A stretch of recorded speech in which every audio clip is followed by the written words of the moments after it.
आज फिर मैं अपने कमरे में दरवाजा बंद करके बुरी तरह से रो रही थी। मेरे रोने की आवाज बाहर माँ तक जा रही थी। माँ मेरे रोने की आवाज सुनकर मेरे कमरे का दरवाजा खटखटा रही थी। गीता बेटा, दरवाजा खोल दो और हमारी बात मानने के लिए तैयार हो जाओ। मैं माँ की बात भला कैसे मान सकती थी, क्योंकि माँ और भाई मिलकर मेरी शादी मुझसे 10 साल बड़े आदमी से करवाने जा रहे थे, जो पहले ही शादीशुदा था और 2 बच्चों का पिता था। मेरी अभी उम्र ही क्या थी, मैं अभी पूरे 22 साल की भी नहीं हुई थी कि भाई को मेरी शादी की इतनी जल्दी होने लगी थी। क्या मैं पिता के बाद भाई पर इतना बड़ा बोझ बन गई थी कि वो अब जल्द से जल्द अपना बोझ उतारने की कोशिश कर रहा था। मैंने माँ को रो रो कर कई बार समझाया था, लेकिन मेरी माँ हमेशा भाई की तरफदारी ही करती रहती थी और उनकी पसंद के उस लड़के की तारीफ करती। लड़का बहुत अमीर है, तुम वहाँ बहुत खुश रहोगी। माँ को ये बात बिल्कुल समझ में नहीं आ रही थी कि अमीरी गरीबी तो आने जाने वाली चीज होती है। पैसा कभी किसी के पास टिकता नहीं है। ये बात भाई भी बिल्कुल नहीं समझ रहे थे। वो आदमी जिससे भाई मेरी शादी करवाने जा रहे थे, उनका बहुत अच्छा दोस्त था। उसकी पत्नी का देहांत 3 साल पहले एक सड़क दुर्घटना में हो चुका था और वो अपने छोटे बच्चों के लिए अब दूसरी शादी करना चाहता था। वो अपनी पत्नी से बहुत प्यार करता था। उसकी दूसरी शादी करने का उसे कोई शौक नहीं था। बस वो अपने बच्चों के लिए एक आया लाना चाहता था जो उन्हें संभाल सके। भाई और माँ सिर्फ उसकी दौलत देखकर लालच में आ चुके थे कि शायद मैं इस आदमी से शादी करूंगी तो सारी दौलत माँ और भाई को लाकर दे दूंगी। लेकिन मैं ऐसी लड़की बिल्कुल भी नहीं थी। मुझ में पैसे को लेकर जरा भी लालच नहीं था और मैं उस आदमी से शादी भी नहीं करना चाहती थी, क्योंकि मैं अपने कॉलेज के दोस्त प्रतीक से बहुत प्यार करती थी और उसी से शादी करना चाहती थी। भाई को भी प्रतीक के बारे में मालूम था, लेकिन भाई को प्रतीक बिल्कुल भी पसंद नहीं था। जब भी भाई उसे कहीं दूर से ही देख लेते तो उनके चेहरे का रंग उड़ जाता था। प्रतीक मुझे अक्सर बताता रहता था कि तुम्हारा भाई मुझे ऐसे देखता है जैसे अभी मुझे जान से मार डालेगा। मैंने माँ और भाई को साफ साफ बता दिया था कि मैं शादी करूंगी तो सिर्फ प्रतीक से ही करूंगी, लेकिन भाई इस बात को मानने से इनकार करते रहे। वो कहते, मैं तुम्हारी शादी अपने दोस्त से ही करवाऊंगा। आज फिर जब भाई ने शादी की बात छेड़ दी तो मैंने दरवाजा बंद करके खुद को मारने की कोशिश की। माँ ने दरवाजे पर आवाज लगाते लगाते इतनी जोरदार चीखें मारी कि मोहल्ले की कई औरतें हमारे घर के दरवाजे पर जमा हो गईं और तमाशा देखने लग गईं। मैंने माँ का और अपना बहुत बड़ा तमाशा बना दिया था। ये देखकर मैंने दरवाजा खोल दिया। माँ कमरे में आई और मुझे जोरदार थप्पड़ मार दिया। मैंने माँ से कहा, आप जितना चाहे मुझे मार लें, लेकिन मैं आपकी बात कभी नहीं मानूंगी। अगर शादी करूंगी तो सिर्फ प्रतीक से करूंगी।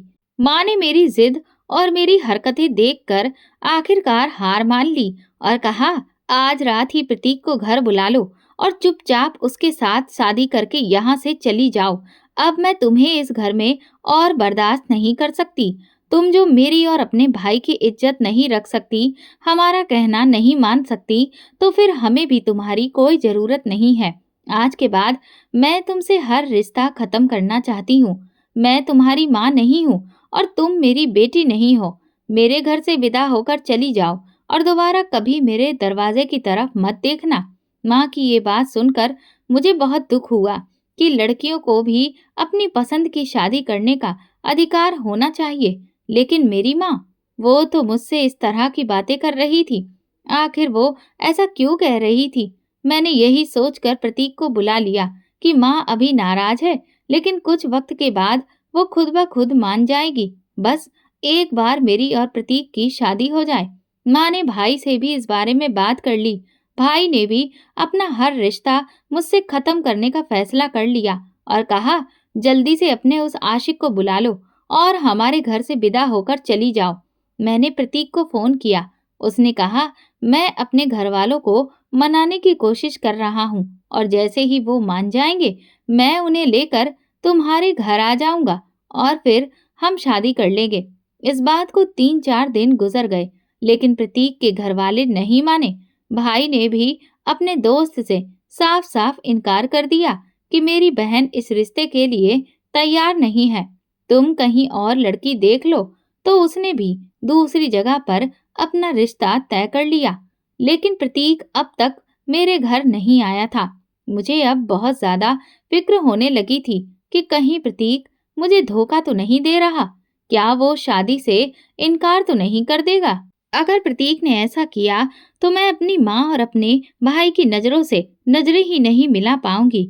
मुझे अपनी मोहब्बत पर पूरा यकीन था, लेकिन अब वो यकीन मुझे टूटता हुआ नजर आ रहा था। 2 दिनों के बाद जब मैंने प्रतीक का नंबर मिलाया तो वो नंबर बंद जा रहा था। 3-4 बार फोन करने के बाद भी जब उसका नंबर लगातार बंद जा रहा था तो मुझे डर लगने लगा।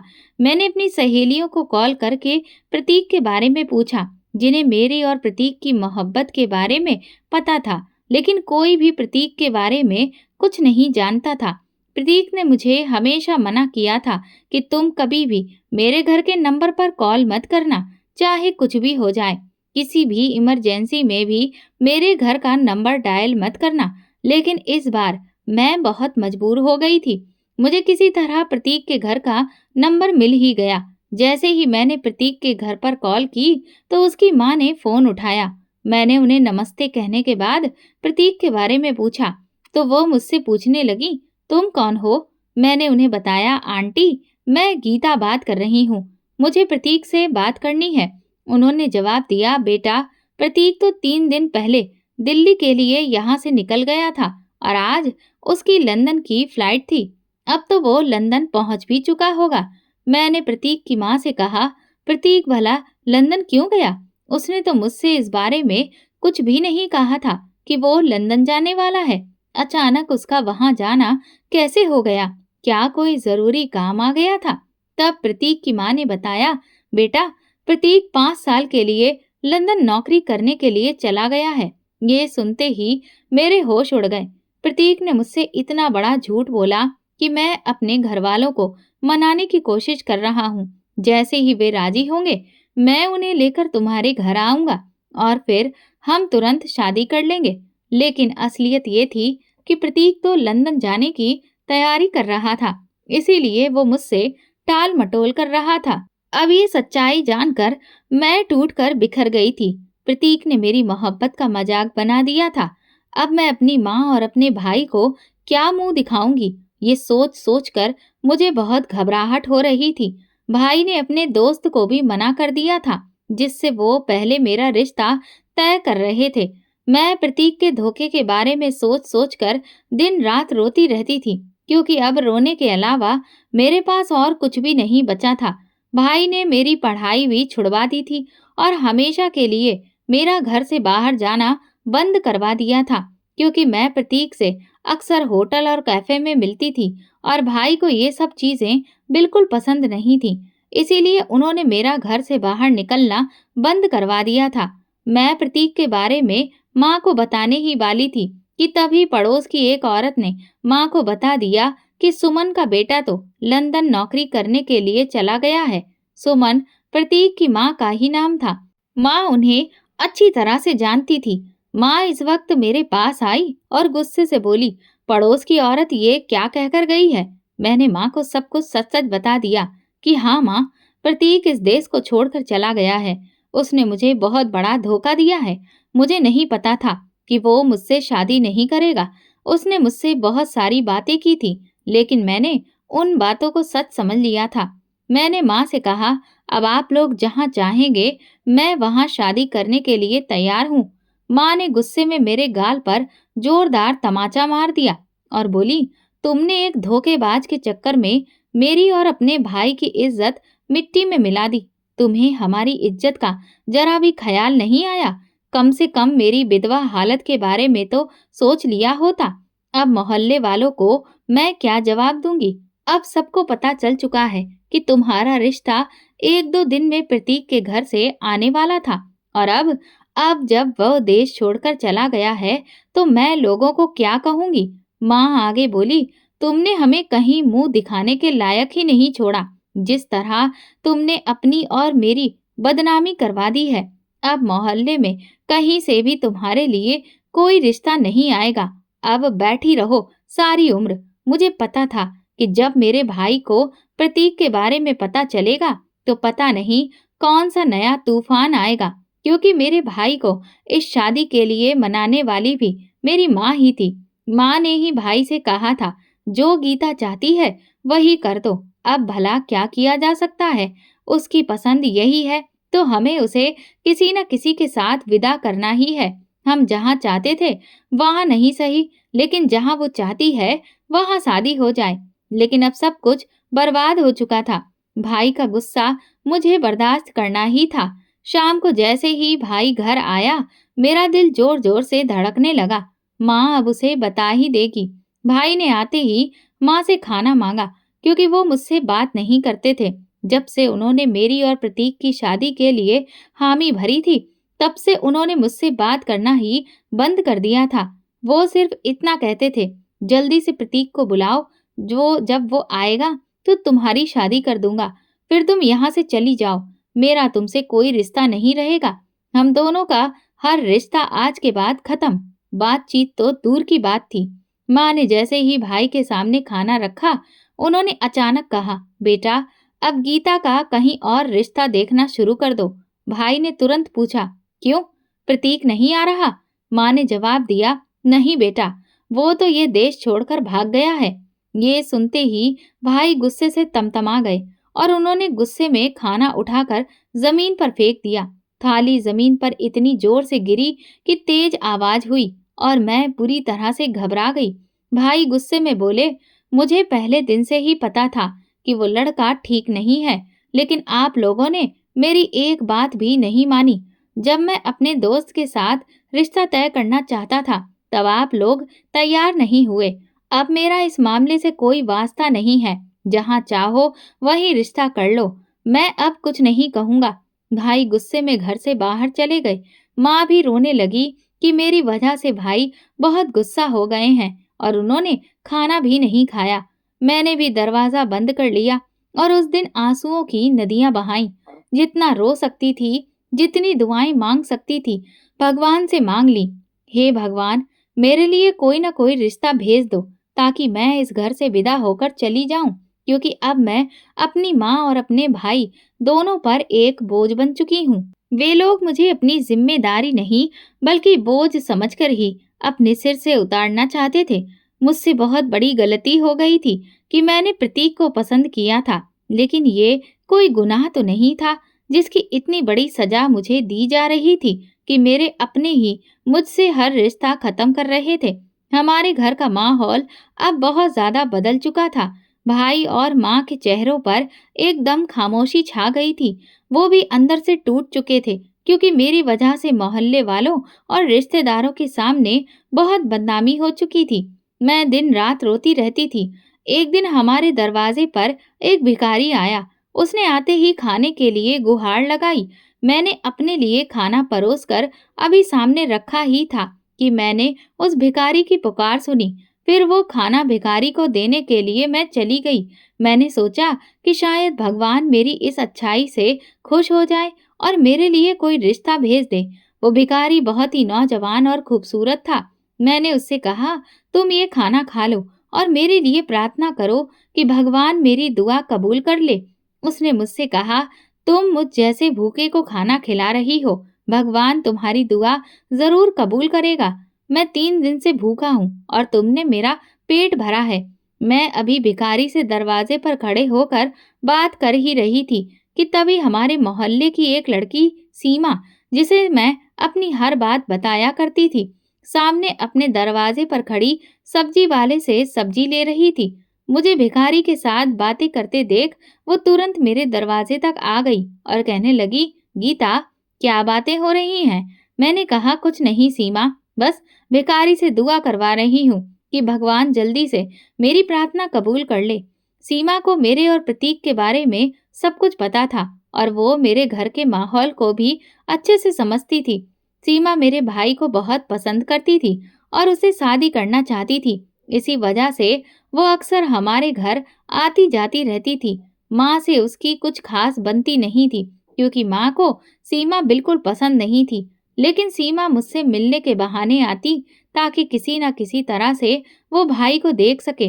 भिखारी जब वहां से चला गया तो सीमा मुझसे कहने लगी, गीता, तुम क्या सोच रही हो? मैंने कहा, यार, मैं यही सोच रही हूँ कि शायद भगवान इस भिखारी की प्रार्थना कबूल कर ले।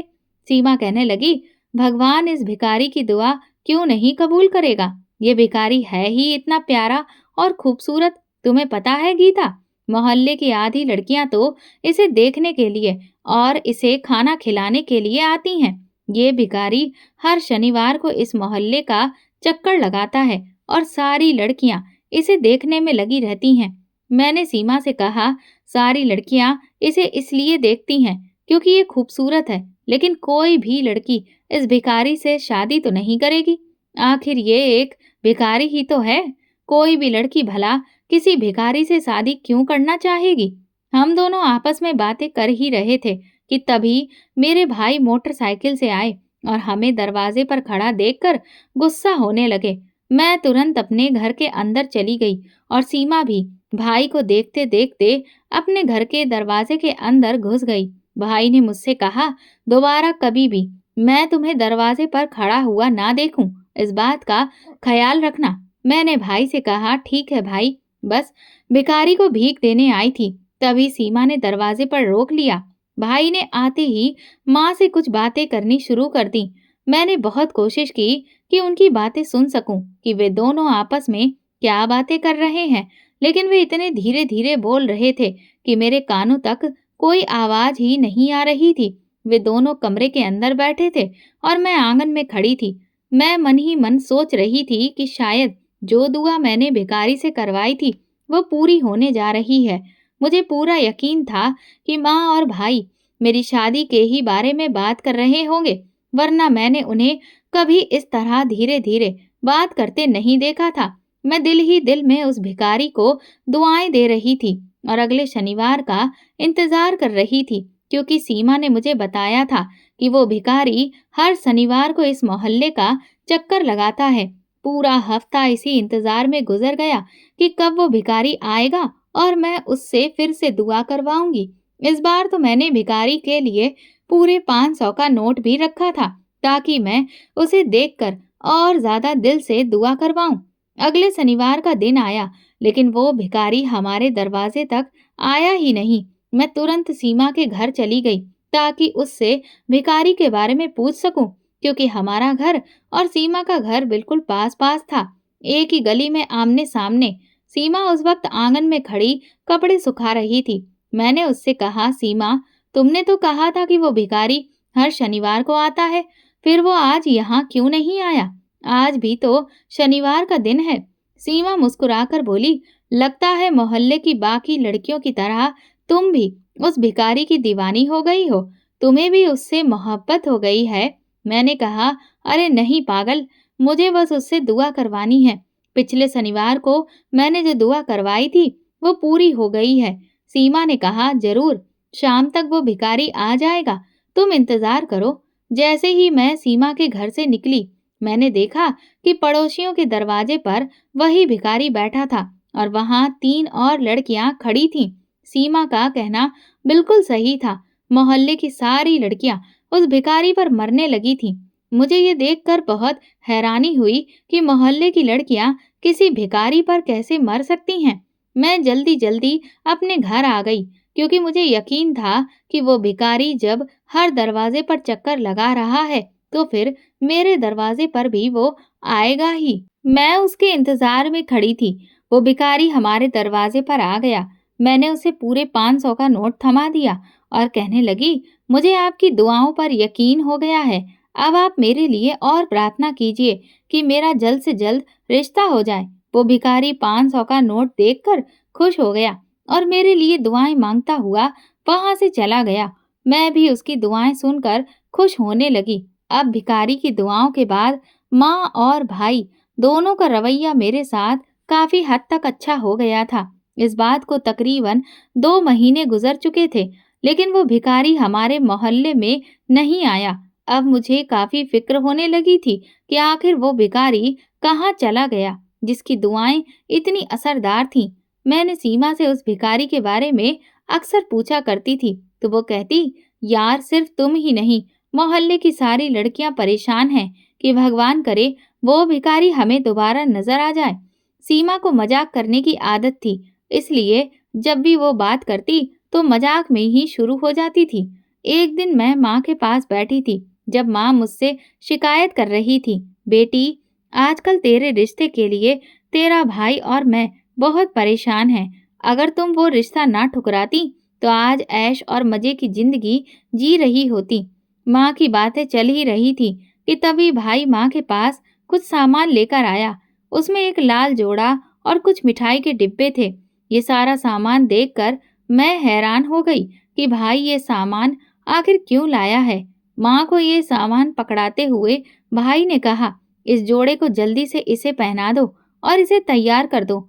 मैं इसके लिए लड़का देख चुका हूँ, थोड़ी ही देर में वो शादी के लिए आता ही होगा। माँ भाई से बोली, अच्छा बेटा, मैं अभी इसे तैयार करती हूँ। वो लड़का मान गया।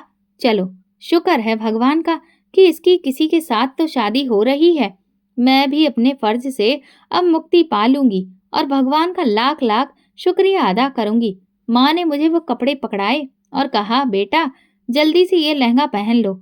मेरी शादी अब किसके साथ होने जा रही थी मुझे कुछ मालूम नहीं था, क्योंकि ये सब कुछ पूछने का अधिकार तो मैं पहले ही खो चुकी थी। पहले भी मैंने एक रिश्ते से इनकार कर दिया था, तो उसकी बहुत बड़ी सजा मैं भुगत चुकी थी। अब मैं किसी भी रिश्ते से इनकार नहीं कर सकती थी। मैंने तो अब ये सोच लिया था कि अगर दूल्हा 2 क्या 4 बच्चों का बाप भी होता है, तब भी मैं चुपचाप उससे शादी कर लूंगी। माँ और भाई इस शादी से बहुत खुश थे, इसलिए मुझे लग रहा था कि शायद इस बार पहले से भी ज्यादा अच्छा रिश्ता भाई मेरे लिए लाए होंगे। थोड़ी देर में कुछ लोग हमारे घर आ गए। भाई ने उनसे नमस्कार करने के बाद चाय पानी का पूछा। माँ ने उन लोगों के लिए पहले से ही खाना बना रखा था। वे लोग ज्यादा नहीं थे, बस 8-10 लोग ही थे, जिनमें ज्यादातर सिर्फ मर्द ही थे, कोई औरत शामिल नहीं थी। माँ ने मुझे हल्का फुल्का सा मेकअप करके तैयार किया और फिर भाई और माँ मुझे उनके सामने ले गए, जहाँ पर मेरा होने वाला पति और बाकी मेहमान बैठे हुए थे। अब बस पंडित जी का ही इंतजार हो रहा था। उनके आते ही हमारी शादी हो जानी थी। मैंने एक नज़र उठाकर भी अपने होने वाले पति को नहीं देखा था, क्योंकि जैसा भी था अब मुझे ये पति कबूल था, जिसे मेरी माँ और मेरा भाई मेरे लिए ढूंढ कर लाए थे। प्रतीक के धोखे के बाद मैं अपनी माँ और अपने भाई को किसी के लिए भी मना करने के बारे में सोच भी नहीं सकती थी। जिस वक्त मेरी शादी हो रही थी, उसी वक्त मुझे प्रतीक की बहुत ज्यादा याद आ रही थी। मैंने प्रतीक से बहुत मोहब्बत की थी।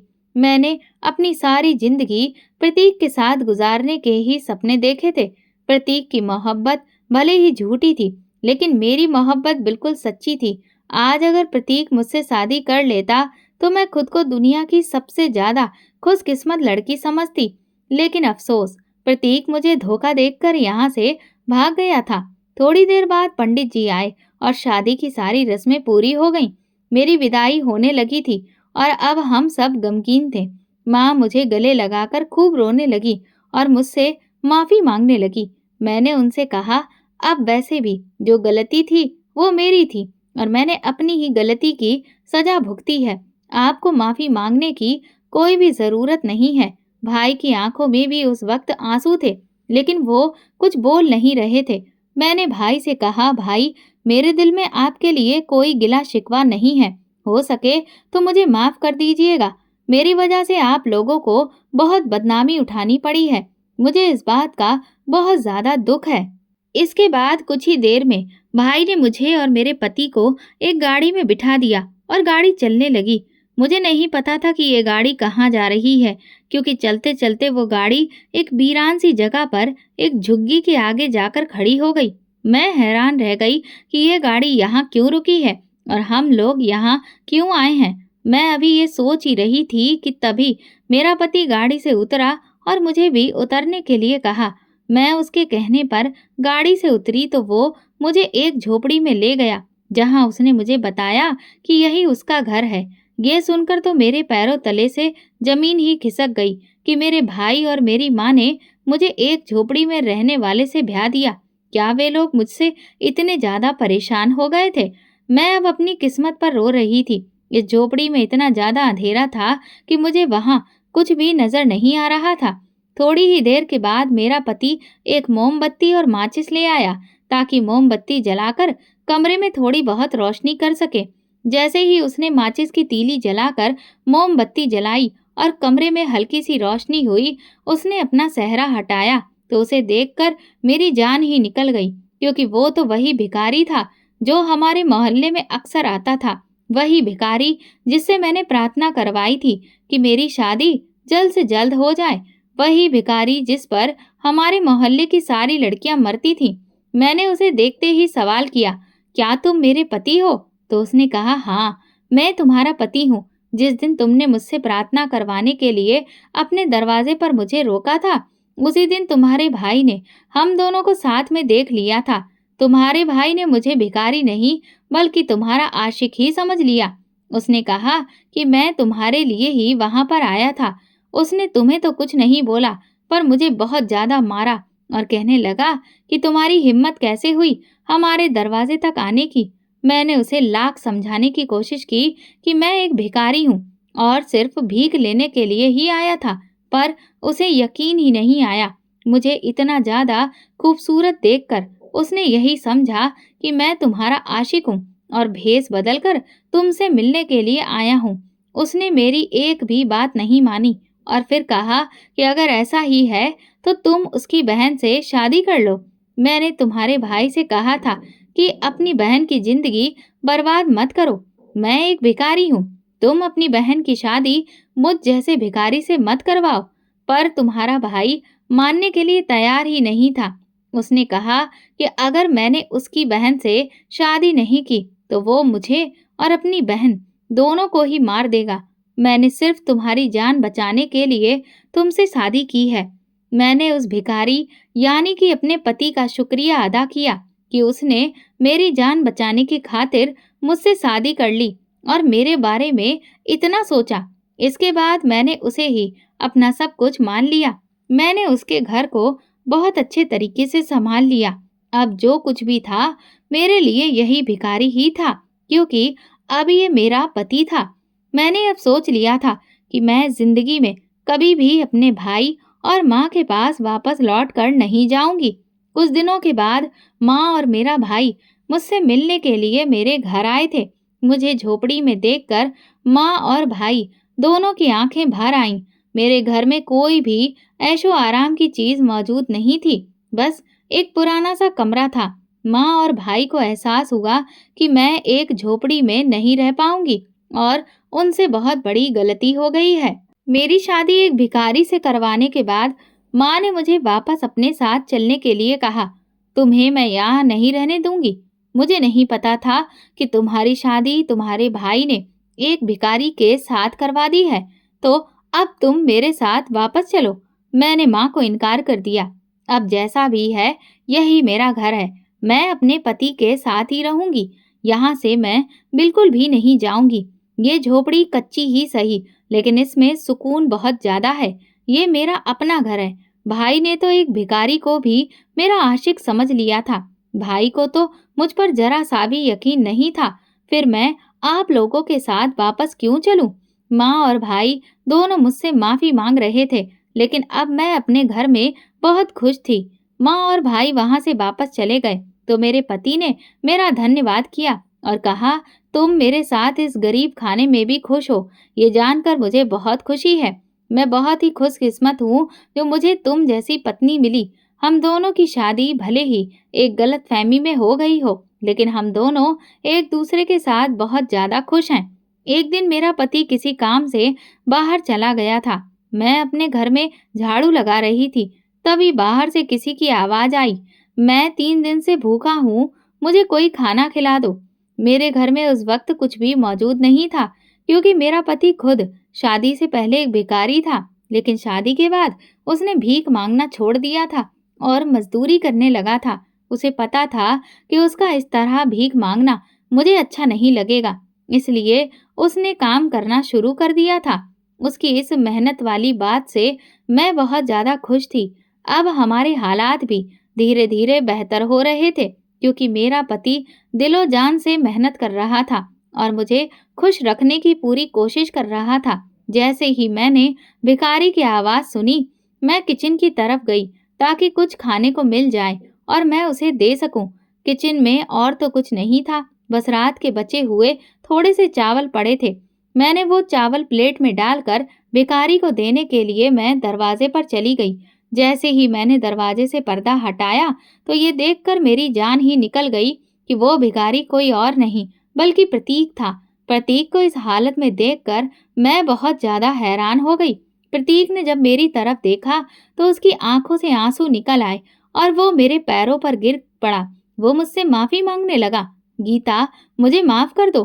मैं तुम्हारा गुनहगार हूँ। तुम्हारे साथ धोखा करने के बाद ही मैं इस हालत में पहुंचा हूँ। जरूर ये तुम्हारी किसी बद्दुआ का असर है जिसने मुझे बर्बाद कर दिया। मैं प्रतीक की कोई भी बात सुनने के लिए तैयार नहीं थी। मैंने तुरंत दरवाजा बंद कर लिया और अपने घर के अंदर आ गई। मुझे यकीन ही नहीं हो रहा था कि प्रतीक आखिर इस हालत तक पहुंचा कैसे। मैं उसकी कहानी सुनना तो चाहती थी, लेकिन उससे बात बिल्कुल भी नहीं करना चाहती थी, क्योंकि अब मुझे प्रतीक से सख्त नफरत हो चुकी थी। लेकिन उसकी हालत देखकर मुझे बहुत दुख भी हो रहा था। प्रतीक काफी देर तक मेरा दरवाजा खटखटाता रहा। गीता, दरवाजा खोलो, मुझे माफ कर दो। जब तक तुम मुझे माफ नहीं करोगी, मैं यहाँ से नहीं जाऊंगा। इतनी ही देर में मेरा पति भी घर वापस आ गया। उसने प्रतीक को इस तरह हमारे दरवाजे को खटखटाते देखकर सवाल किया, भाई, तुम कौन हो? हमारे दरवाजे पर क्यों बैठे हो? प्रतीक ने सारी सच्चाई मेरे पति को बता दी और कहा, मैं गीता से माफी मांगना चाहता हूँ। मैं उसका गुनहगार हूँ। मेरा पति घर के अंदर आ गया और मुझसे पूछने लगा, ये लड़का कौन है? मैंने अपने पति को सब कुछ सच सच बता दिया। ये वही लड़का है जिसकी वजह से मेरी जिंदगी बर्बाद हो गई। अगर इसने मुझे धोखा नहीं दिया होता तो आज मैं इतनी मुश्किल जिंदगी अपने भाई के घर में नहीं गुजार रही होती। मैंने कितनी तकलीफें सही हैं, ये मैं ही जानती हूँ। मैं इसे कभी भी माफ नहीं करूंगी। मेरे पति ने मुझे समझाया, तुम्हें प्रतीक को माफ कर देना चाहिए।